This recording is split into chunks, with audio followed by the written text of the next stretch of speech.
Rancher lived alone for years, until the Bigfoot brought him a wounded girl. It didn't come to kill. It came to place a life in my hands. Before we begin, take a moment to comment. Your city, where are you watching from today? And once the story is over, don't forget to rate it from 0 to 10. Enjoy the story. The wind swept hard across the open prairie, carrying with it the damp scent of pine resin drifting down from the mountain slopes. Somewhere in the back of my mind, the lonesome strains of a harmonica blended with the distant rhythm of hoofbeats, echoes from a dusty red trail that led straight to my solitary ranch.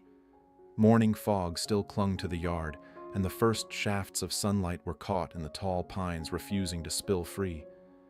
Then came the sound-heavy footfalls, each one striking against my chest like a drumbeat. From the edge of the timberline it emerged, massive fur, matted and brown, its eyes glinting with something that wasn't animal rage. In its arms a young woman lay limp, her dress torn to ribbons, blood seeping through the fabric. In that moment, I knew. The peace of the West had just been torn wide open, and there would be no turning back from the story that had found me. Every day had been quiet. Until this morning. Montana, late autumn. The high plains stretched out like a faded golden quilt, the dry grass whispering under the cold breath of wind drifting down from the Stillwater Range. My ranch, just a lonely patch of land pressed up against the mountain's base, was hemmed in by dark pine woods and a narrow valley. The old gray gate opened toward a trail no soul had traveled in over a month. My name is Elijah Hart. I'm 48 years old. My whole life has been tied to the saddle of a rifle, and winters so long you start forgetting the sound of another man's voice. I'd ridden across every corner of the West, once worked as a guard for merchant trains, survived nights thick with gun smoke. And yet I chose to come back here to live quietly with my cattle and the wind howling against the eaves. This morning began like any other, coffee steaming on the table, the fire snapping in the stove, the stillness so deep I could almost hear the hoofbeats that existed now only in my memory. But then, through that silence, another sound crept in, low, deep, heavy, like a growl swallowed back somewhere in the heart of the forest. I rose, my hand moving on its own toward the worn stock of the rifle hanging by the door. Every sense sharpened, because out here in the West, sometimes a single strange sound can change the whole course of a man's life. If you were living alone on a ranch like this, what would you do? Part 1. The Encounter. Morning fog lay thick as a wool blanket, swallowing everything beyond 30 paces. I stood beneath the porch, my Winchester rifle heavy in my grip. That low, muffled sound from the timber kept drawing closer, tangled with the sharp snap of breaking branches. It wasn't the drum of hoofbeats, nor the stride of a man. It was as if the earth itself was breathing. The wind cut across the pasture, setting the young cattle bawling and scattering in panic. Their hooves pounded the hard ground, the echoes rolling off the canyon walls. Out here in the West, when livestock spook like that, it means something is close, something that rarely brings good news. I tightened my hold on the rifle.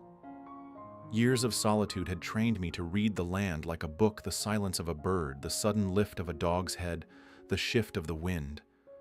This morning the whole valley felt like it was holding its breath. And then I saw it. A massive shape peeled away from the wall of fog, moving like a slab of living muscle. Each step made the ground beneath my boots tremble. At first I thought it might be a grizzly, until I realized grizzlies don't walk upright. And they sure as hell aren't that tall.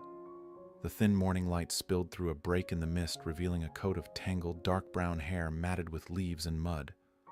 Broad shoulders, long arms swinging near the knees. But it was what it carried that stopped me cold. A young woman limp in its arms, her hair streaked with blood, her dress torn and filthy. I never put much stock in legends, but I'd heard the townsfolk talk about the Sasquatch, the name most folks out here used for Bigfoot. And now here it was, less than 30 steps from me. Not attacking, not running. I raised my rifle halfway. Part of me wanted to be ready, because in the West, hesitation can cost a man his life. But another part of me couldn't look away from the sight of that girl's dangling feet. Her shoes shredded, the hem of her dress stained deep red. In my years as a cowboy, I'd seen my share of blood gunfights at crossroads, bodies left to the sandstorms, but never had I seen a creature from a fireside tale bring me the most precious thing it could have taken: a human life. The wind rose again, whipping gold dust off the prairie and stinging my face, almost as if urging me, "Decide, heart." It took 3 more steps, each one pounding like a drum in my chest, then stopped at the edge of my yard where the dark earth met the pale gravel. Lowering itself, it laid the girl down between my porch and the fence line, then stepped back. It didn't try to keep her. It didn't flee. It just stood there, shoulders bent slightly, its deep-set eyes locked on me. And strangely enough, in those shadowed eyes, I saw no malice. What I saw was something else entirely: urgency. I knelt, pressing 2 fingers to her neck. Her pulse was weak but there. Blood from a torn shoulder soaked into my palm. When I looked up, its gaze caught mine, a gaze that spoke without words yet echoed clear in my mind. "She's yours now. Save her." In that instant, I understood. I'd just been given a debt no man had forced upon me, yet one I could never turn away from. In the West, a nod, a handshake, or even just a look can be enough to bind the fate of 2 strangers. What would you have done if you were standing in my boots that morning? Part 2. The Rescue. I carried the girl into the cabin, the old pine door groaning shut behind us, sealing out the cold and the damp, mossy scent of the woods. The fire in the hearth still burned low, its amber light dancing against not-darkened walls. I laid her on the fold-out bed, covering her with the same wool blanket that had seen me through more winters than I cared to count. My hands, more used to holding reins, and a Winchester, felt clumsy against the chill of her skin. Her wrists and ankles were bruised, a long scratch trailing down her arm. Dried blood and dirt had stiffened the fabric of her dress until it was almost paper. Outside, the wind hissed through the cracks in the window frame, carrying the faint clink of the tethering chain in the horse corral, normally a sound I barely noticed, but tonight it struck like a warning. "Hurry, heart. If you're slow, she won't make it." I stoked the fire higher, letting the warmth chase the mountain chill from her hair and shoulders.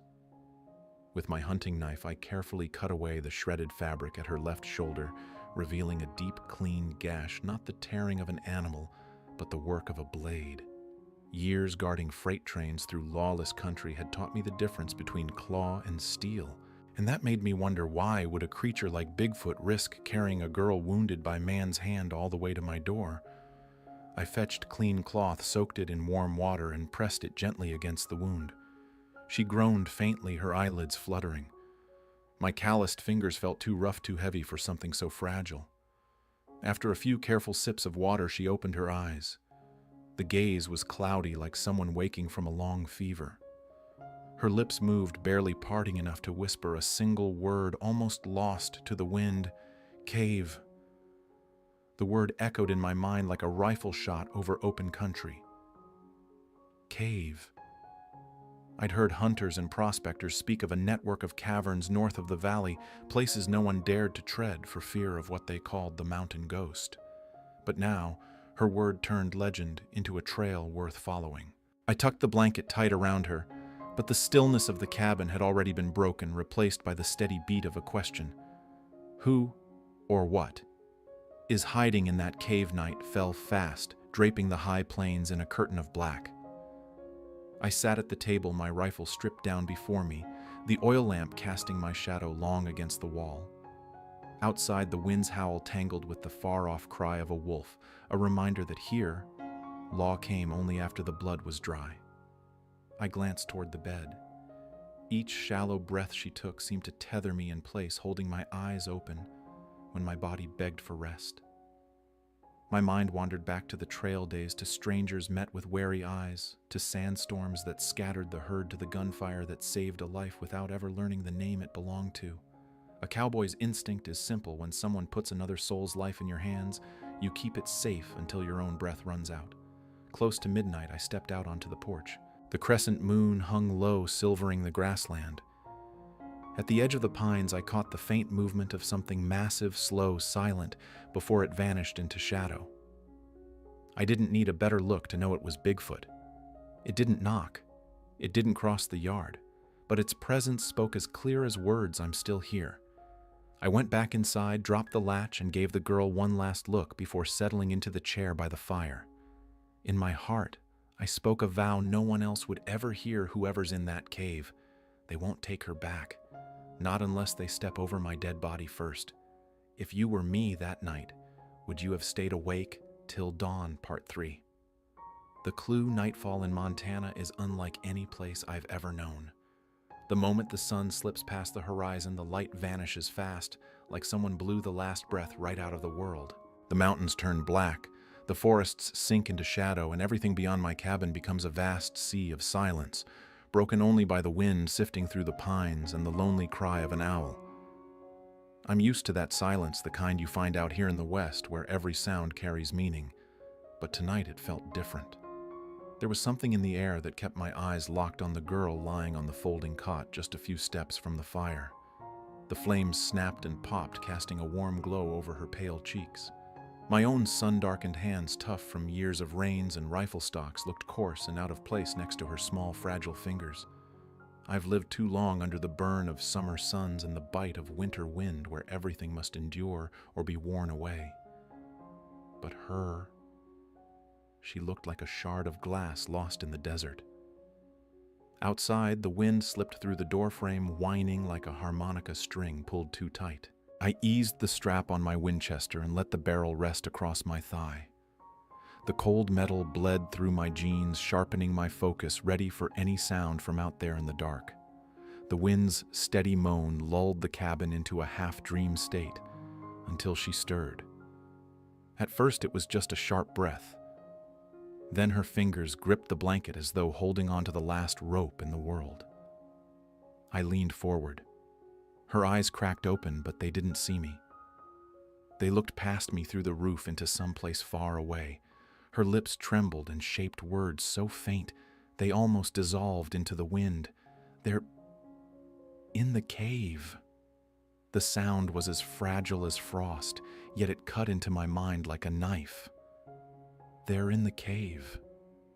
She swallowed hard, failing to catch her next breath, and her eyes closed again, leaving me frozen in my chair with the feeling you get when you hear a lone rifle shot echo from somewhere you can't yet see, a warning of trouble on the wind. I sat back, letting her words replay in my head. I'd heard talk before about the caves north of the Valley Black Hollow.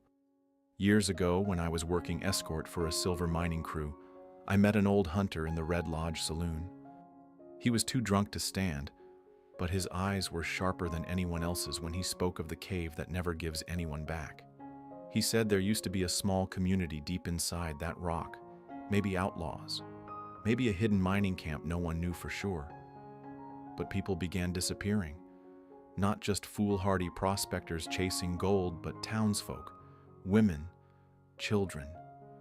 Those who came back never spoke about it, or they lost their minds mumbling nonsense until their dying day. I'd always figured it was just talk meant to scare greenhorns. But now, a girl brought to my door by a creature most call a myth had whispered the same story, and it didn't feel like legend anymore.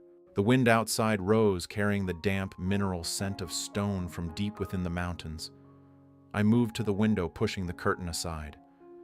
The yard lay under a thin veil of mist, the moon's silver crescent shining on the weather-worn fence. All was still too still. Then I saw it, a massive, dark shape at the tree line, motionless, neither advancing nor retreating, just standing there taller than the pines around it. Bigfoot. I couldn't read its eyes from that distance, but I knew it was watching the cabin, and the feeling it gave me wasn't threat. It was more like someone making sure we weren't alone in this night. A gust rattled the treetops, and when I looked again, it was gone. But I knew it hadn't really left. It was just part of the darkness now.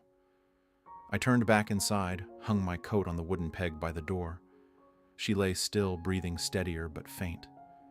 I sat beside her, laying my hand lightly over the blanket, as if I could press my warmth through the wool. No one heard me speak, but I made the promise all the same.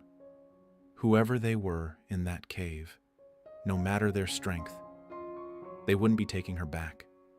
The firelight climbed the log walls, casting red-orange stains that looked too much like blood. and I knew that when dawn came, my trail would lead straight to Black Hollow.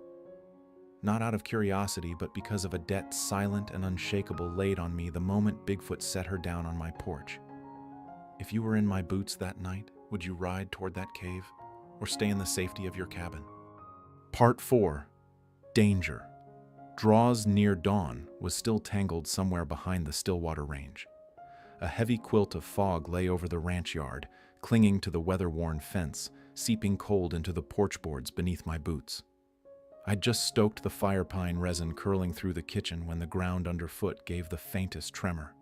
At first, it was no more than the ripple from a stone dropped in a still pond. Then it built hard, rhythmic blows rolling toward me. Hooves. Not a lone rider. Not even a traveling party. More. The cattle out in the pasture raised their heads, whites of their eyes flashing. A yearling let out a hollow, drawn-out bellow, the kind that reminded me of sandstorms sweeping the flats, red grit boiling up like wildfire until it swallowed the sound of every bell on every steer's neck. I swung the door open and stepped onto the porch with my Winchester. Cold air pressed against my cheeks, fog clinging to everything like a truth you can't wash off in the West. From the gray veil came voices cracking the silence like stone against stone, spread out. Keep eyes on the windows. The jangle of stirrup irons. A horse snorted, stamping hard enough to kick gravel at the fence post. Shapes broke from the fog, and I knew the lead rider before I saw his face, Briggs. A bounty man with eyes like broken glass, black and sharp. We'd crossed paths back in '79 in Red Lodge, after a gunfight no one wanted to talk about. I leaned against the door frame, one hand resting easy on the rifle's stock. My voice came low and flat. "Morning to you boys." Briggs reined in. His horse's breath smoked in the cold. "We're looking for a girl. And the thing that carried her off. They've been here." The fog swirled thick as red dust lifted and dropped by some unseen hand. Somewhere behind me in the cabin's small hush lay the girl breath thin as a thread set into my keeping by a shadow, taller than any man. Her whisper there in the cave burned in my ribs like a hidden coal. I kept my eyes on Briggs and said nothing. He eased his horse forward a half step enough for me to see the salt crust on his saddle strings.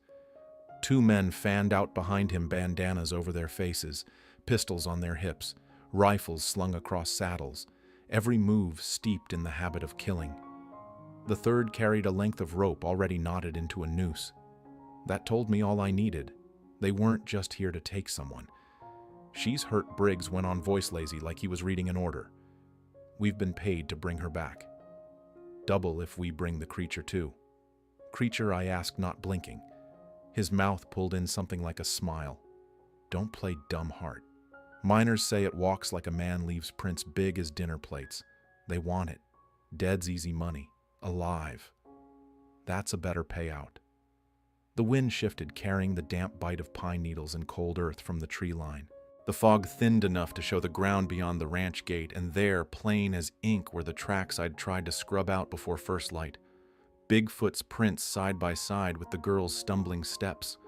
I'd scuffed over them with my own boots, but a bounty man's eyes don't skip much.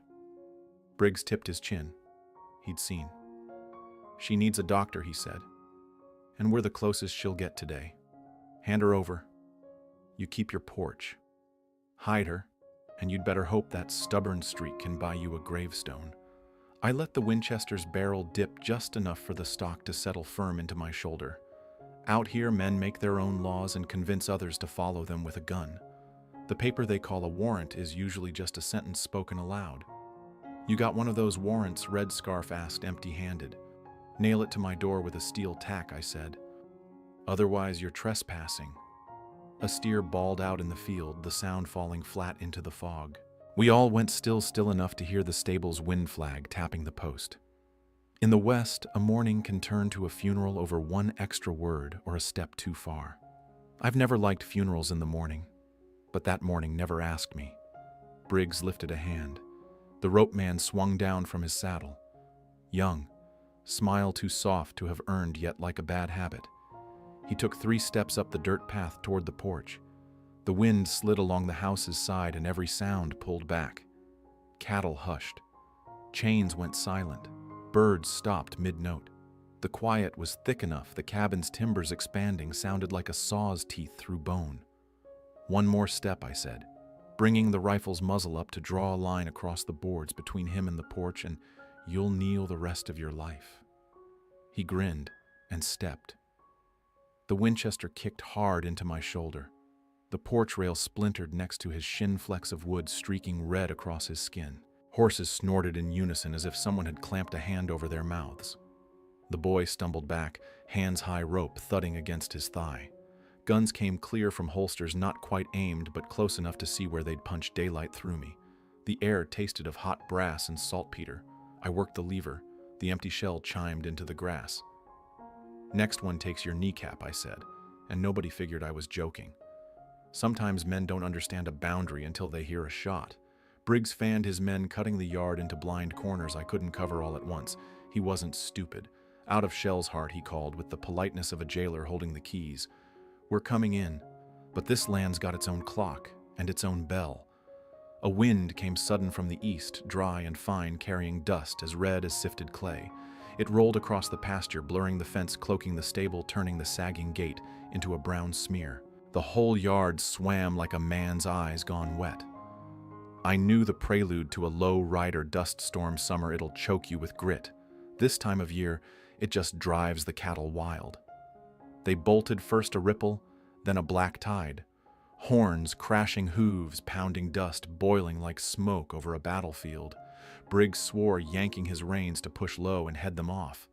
One rider got thrown, foot caught in the stirrup till his horse wheeled enough to drop him. Somewhere in the chaos, a gun cracked skyward, a warning shot. But cattle don't read warnings. The noise only drove them harder toward the gate. Through the red haze at the tree line, I caught sight of it, standing still between two pines, broad as a cliff face. Bigfoot. It shifted once, then melted back into the green like the forest had closed its mouth behind it. I didn't need magic to read that this land had picked its side, and it wasn't Briggs's. Gate. I yelled, whether to myself or the land I couldn't say. I kicked the brace free. The hinges screamed. The lead steers blinded and heavy slammed through, forcing the rest to split in two torrents around the house. The gate folded like a snapped wishbone, cutting the stampede's flow in half.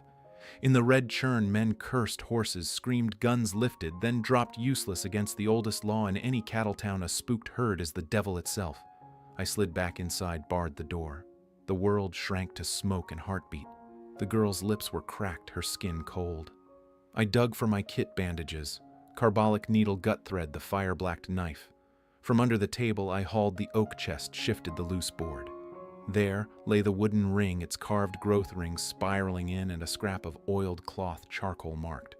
Not quite a map, but close enough: a stream, a ridge, a crescent bend.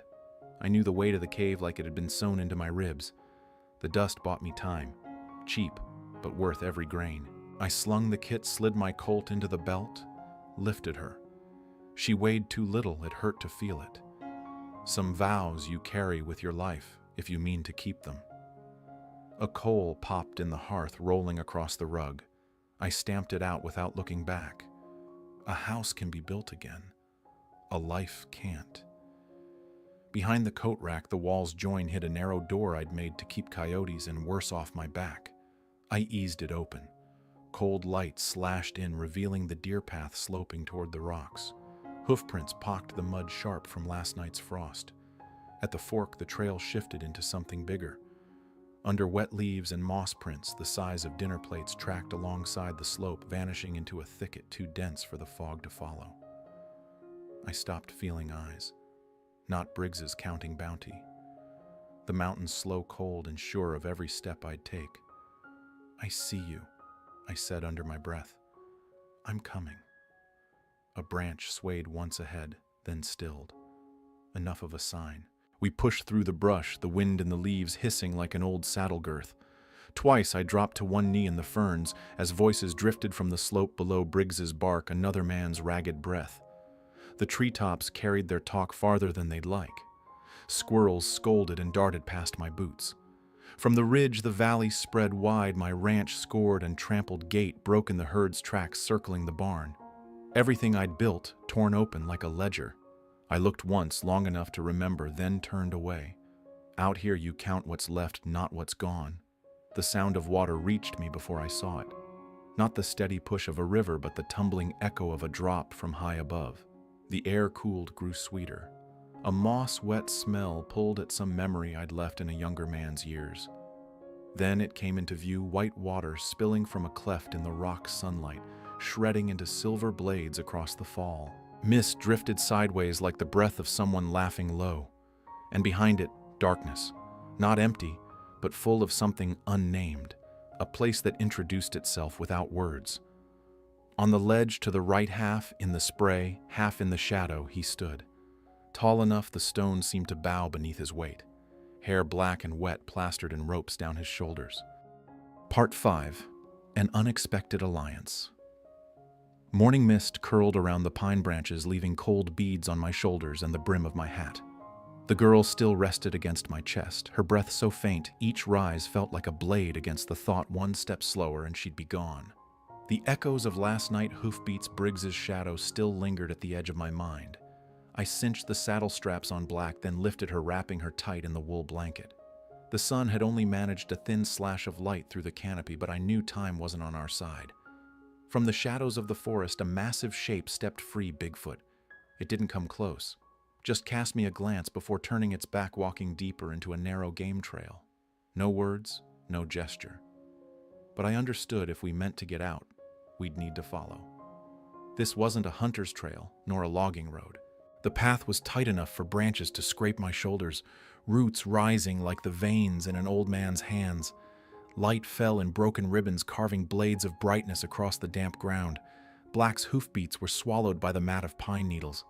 Whenever a sound rang too loud, Bigfoot would glance back, eyes deep beneath its heavy brow, and tilt its head quiet.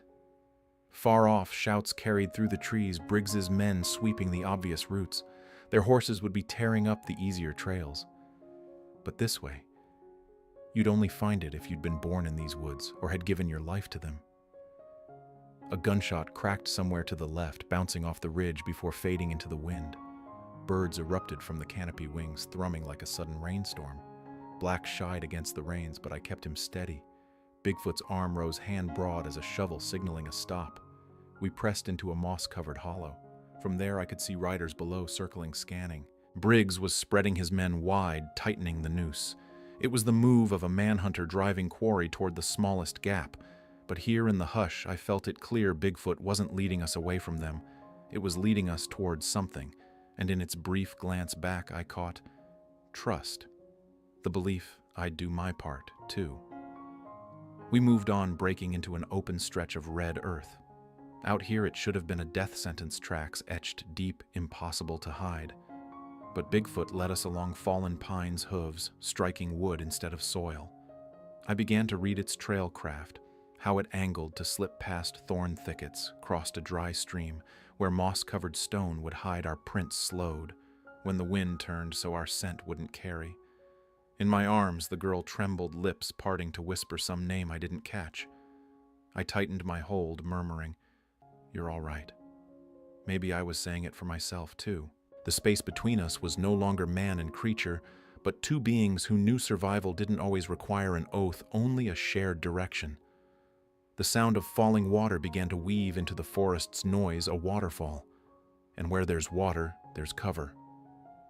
Bigfoot stopped before a sheer rock wall, the falls spilling white as a giant's curtain. It turned to me, gaze steady, not commanding, not pleading, just here we are. I nudged Black forward into the spray, the cold slicing like glass against skin. Beyond the white sheet lay darkness opening like the other side of a door. Inside, firelight glowed and figures stirred. Faces emerged from the shadows, none surprised to see Bigfoot, as though it had always been part of their kin. It gave me one last look, then turned away, melting back into the forest without a sound. I knew it would be out there, still standing guard, until Briggs gave up the hunt. The girl was taken into careful arms, welcomed into the warmth. I turned toward the waterfall, watching the dim green light of the forest beyond.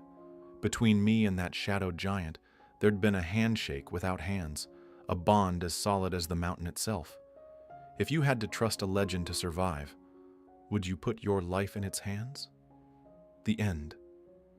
That evening, I rode back to the ranch with the sun already buried deep behind the Stillwater Range, leaving thin streaks of red draped across the sky. The autumn wind cut sharp, carrying the scent of pine resin and a trace of smoke from the stove fire still burning. I opened the door and stepped into the cabin quiet enough that I could hear the old wooden hinge groan. On the kitchen table, right where the last shaft of daylight slanted in through the window, sat something I'd never seen there before.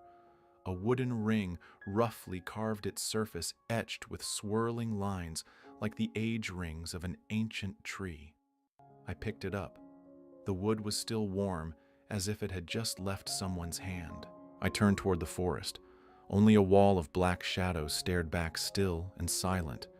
But I knew somewhere out there eyes were watching, waiting for the day we'd walk together again into a story no one in town would dare believe.